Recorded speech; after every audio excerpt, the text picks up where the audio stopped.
My name is Rosita González, and many times when people hear my name and see my face, I have to say, "Hi, I'm Rosita González. I am, my dad's Puerto Rican, my mom was from East Tennessee, therefore my name, my face, and I'm adopted from Korea. I was born in Korea, and I was adopted at about 13 months. Flip the Script was a Twitter campaign that I started through Lost Daughters for National Adoption Month, which is November, so last November. And I basically was feeling pretty broken after a visit, my first visit back to Korea. And I was feeling somewhat lonely, and what I always find is helpful is hearing other people's stories so I don't feel so lonely.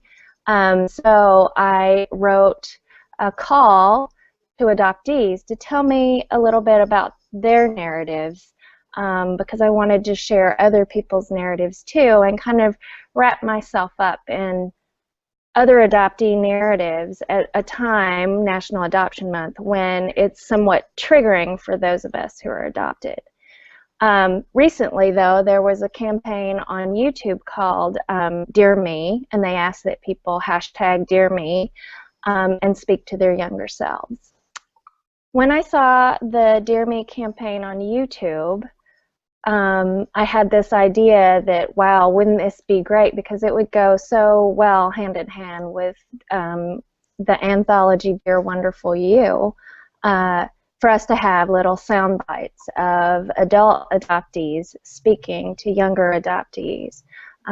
Again, to kind of foster this community of adoptees where we feel comfortable with one another, and to lessen the discomfort and the loneliness that a lot of adoptees feel.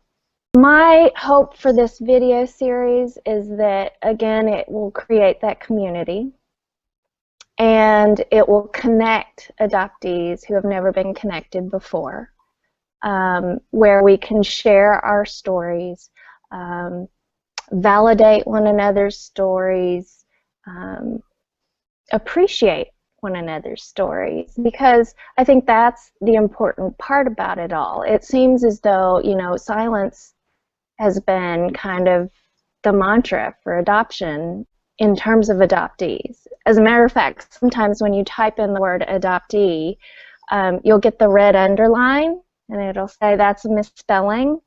And I think it's important for us to grow out of this terminology of, oh, you're adopted, versus I'm not adopted, I'm an adoptee, and owning it ourselves. Currently, I have several projects in the works. One is this video series in cooperation with Diane Christian and Amanda, and we're working on a Flip the Script anthology, which is again on that same line of adult adoptees speaking their truths and their narratives, either through writing or artwork, and we're currently accepting submissions for that.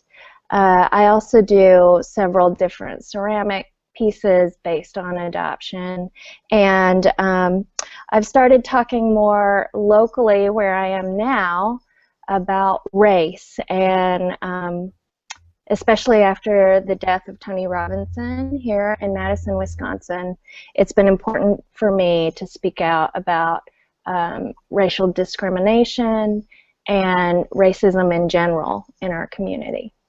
The younger me was cyclical. So in high school, the first 2 years of my high school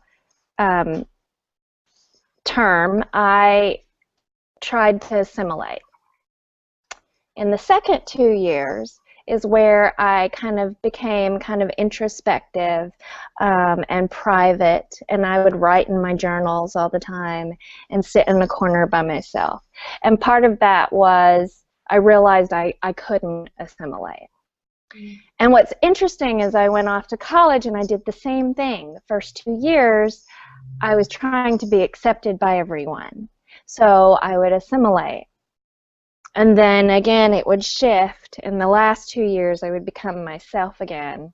You know, but it was always usually a silent way of becoming myself. You know, it was this kind of introspection and being an introvert about it, and not really sharing it with anyone, because in where I grew up, there were, you know, there were lots of people saying lots of racist things. So I didn't feel that I had anyone to share how I was feeling. And perhaps I would be called silly or too sensitive or what's wrong, you know. And I just wasn't at that point strong enough to stand up for myself. If I were speaking to my younger self and I said the dear me, I would say that I've learned that silence doesn't serve anyone.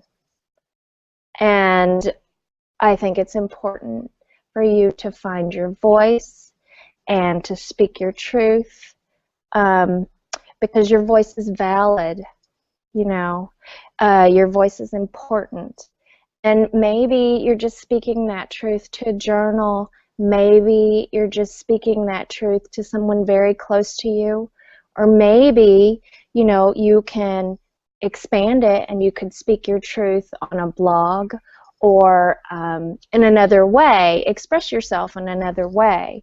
Because the thing is adoptees, and especially you as an adoptee, you've lived through a whole lot already, and it just makes us stronger. And I hope that you'll grab a hold of that, and you'll know that you can do it, and that you have a whole host of adult adoptees who are more than willing to be right behind you and stand there and be strong and back you up, and catch you when you fall. So, you know, seek us out. We're here, and on this video you can look below in the comments and you'll find my information. And if you want to comment on this video, I'd be more than happy to comment back, because I'll be watching it. And I guess that's what I want to say.